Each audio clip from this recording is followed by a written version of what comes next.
আমাদের দেশে আসলেই কি ৬টি ঋতু এখনো বিরাজমান? এ নিয়ে এখন প্রায় মানুষের মাথার মধ্যে রয়েছে বিভিন্ন প্রশ্ন, ভিন্ন ভিন্ন কৌতূহল। ভারী বর্ষণ, প্রচণ্ড গরম, শীতের সময় নেই এখন শীত। তাহলে এটি কি এই বাংলার জন্য কোনো এক অশনি সংকেত, নাকি নতুন রূপে সাজতে যাচ্ছে এই বাংলা? জানতে হলে ভিডিওটি স্কিপ না করে শেষ পর্যন্ত দেখুন। আপনি আমাদের বিরল ভাবনা চ্যানেলে নতুন হলে অনুরোধ করব আমাদের চ্যানেলটিকে সাবস্ক্রাইব করে পাশে থাকা বেল আইকনটিতে ক্লিক করে রাখবেন। কখনো কি ভেবে দেখেছেন, কোনো এক জানুয়ারির সকালে ঘুম থেকে উঠে দেখলেন প্রিয় ঢাকার শহরটা বরফের চাদরে ঢেকে গেছে। গুলশান বা ধানমন্ডির রাস্তায় ছেলেমেয়েরা স্নোবল নিয়ে ছোটাছুটি করছে, আর হয়তো হাতির ঝিলের পানি জমে বরফ হয়ে গেছে। ভাবতেই অবাক লাগে, তাই না? কিন্তু এই কল্পনা আর বাস্তবের মধ্যে পার্থক্যটা ঠিক কোথায়? চলুন সেই রহস্যের গভীরে যাওয়া যাক। এই উত্তর খুঁজতে হলে আমাদের প্রকৃতির এক অসাধারণ প্রক্রিয়াকে বুঝতে হবে। প্রতিদিন সূর্যের তাপে আমাদের চারপাশের নদী, পুকুর, খাল, বিল, এমনকি গাছের পাতার পানিও উত্তপ্ত হয়ে বাষ্পে পরিণত হয়। এই জলীয় বাষ্প বাতাসের চেয়ে অনেক হালকা হওয়ায় সোজা উপরের দিকে উঠতে থাকে। আকাশের দিকে তার এই যাত্রা চলতেই থাকে, আর সে ধীরে ধীরে পৌঁছে যায় পৃথিবীর বায়ুমণ্ডলের প্রথম স্তর, ট্রোপোস্ফিয়ারে। আমাদের মাথা থেকে প্রায় ১১ কিলোমিটার উপরে থাকা এই ট্রোপোস্ফিয়ার এক ভিন্ন জগৎ। এখানকার বাতাস ভীষণ ঠান্ডা এবং হালকা। সেখানে ভেসে বেড়ানো ধূলিকণার উপর আশ্রয় নেয় এই জলীয় বাষ্প। প্রচণ্ড ঠান্ডায় সেই জলীয় বাষ্প জমে গিয়ে বরফ বা তুষারে ক্ষুদ্র ক্ষুদ্র কণায় রূপান্তরিত হয়। প্রতিটি তুষার কণা যেন প্রকৃতির এক একটি অনবদ্য শিল্পকর্ম। এরপর লক্ষ লক্ষ তুষার কণা একত্রিত হয়ে যখন ভারী হয়ে ওঠে, তখন পৃথিবীর মধ্যাকর্ষণের টানে তারা নিচের দিকে ঝরে পড়তে শুরু করে। ঠিক এভাবেই জন্ম হয় তুষারপাতের। এখন আপনি হয়তো ভাবছেন, প্রক্রিয়াটা তো খুবই সহজ, তাহলে বাংলাদেশে কেন বরফ পড়ে না? এখানেই লুকিয়ে আছে আসল কারণটি। পুরো ব্যাপারটি নির্ভর করে একটি মাত্র বিষয়ের উপর, আর তা হলো তাপমাত্রা। পানিকে বরফে পরিণত করার জন্য তাপমাত্রা হিমাঙ্কের নিচে, অর্থাৎ 0°C নিচে নামতে হয়।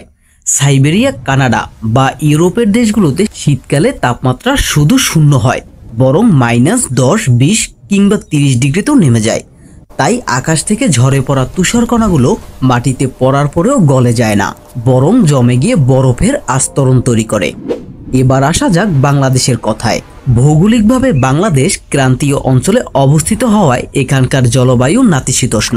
স্বাধীনতার পর থেকে আজ পর্যন্ত সরকারিভাবে বাংলাদেশের কোথাও তাপমাত্রা 0 ডিগ্রির নিচে নামার রেকর্ড নেই। দেশের সবচেয়ে শীতলতম স্থান হিসেবে পরিচিত তেঁতুলিয়ায় 2018 সালে সর্বনিম্ন তাপমাত্রা রেকর্ড করা হয়েছিল 2.6°C, যা 0 ডিগ্রি থেকে তখনও 2.6 ডিগ্রি বেশি। এ কারণেই আমাদের দেশের আকাশে তুষারকণা তৈরি হলেও একটি ভিন্ন ঘটনা ঘটে। এই তুষারকণাগুলো যখন ভূপৃষ্ঠের দিকে নামতে থাকে, তখন নিচের দিকের গরম বাতাসের সংস্পর্শে আসে। বাংলাদেশের ভূমির কাছাকাছি থাকা এই উষ্ণ বাতাস সেই বরফ কণাগুলোকে আর বরফে থাকতে দেয় না। মাটিতে পড়ার আগেই সেগুলো গলে গিয়ে পরিণত হয় বৃষ্টির ফোঁটায়, অর্থাৎ যেটাকে আমরা বৃষ্টি হিসেবে দেখি, তার শুরুটা হয়তো হয়েছিল বরফ কণা হিসেবেই। কিন্তু আমাদের দেশের উষ্ণতা তাকে বরফ হয়ে মাটিতে পড়তে দেয়নি। তাহলে বরফ আর বৃষ্টির মধ্যে মূল পার্থক্য হলো ভূপৃষ্ঠের কাছাকাছি থাকা বাতাসের তাপমাত্রা। মাঝে মাঝে আমরা যে শিলাবৃষ্টি দেখি, তা আসলেই বরফের একটি রূপ, কিন্তু পূর্ণাঙ্গ তুষারপাত নয়। সুতরাং বৈজ্ঞানিক সত্য এটাই যে ঢাকার রাস্তায় বরফ পড়ার স্বপ্নটা এখনো স্বপ্নই রয়ে গেছে। অদূর ভবিষ্যতেও এর সম্ভাবনা প্রায় নেই বলেই চলে। তবে কল্পনা করতে তো দোষ নেই। হয়তো কোনো এক শীতের সকালে ঘুম ভেঙে আমরা দেখব আমাদের শহরটাও ঢেকে গেছে বরফের নরম চাদরে। সেই পর্যন্ত চলুন পাতা ঝরার শব্দ আর কুয়াশা মাখা সকালের সৌন্দর্য উপভোগ করা যাক। এখন হয়তো আপনি ভাবছেন, তাহলে আমাদের দেশে সেই শীত কোথায়? সেই হেমন্তের শিশির ভেজা সকাল, পৌষ এবং মাঘের সেই কুয়াশা ভরা মাঠ আর কনকনে শীত, আর সেই হৃদয়ে দোলা দিয়ে যাওয়া সেই বসন্ত, তাও তো এখন বিলুপ্ত হয়ে যাচ্ছে। তাহলে এর কারণ কি? হ্যাঁ, এর কারণ হচ্ছে আমি আপনি নিজেই। প্রকৃতিকে তার নিজের নিয়মে চলতে আমরা মানুষেরাই বাধা দিচ্ছি। অত্যাধুনিক প্রযুক্তি, কলকারখানার কারণে পরিবেশ দূষণ, বায়ু দূষণ, পানি দূষণ বহুল হারে বেড়ে যাচ্ছে, যা আমাদের প্রকৃতিতে প্রভাব ফেলছে।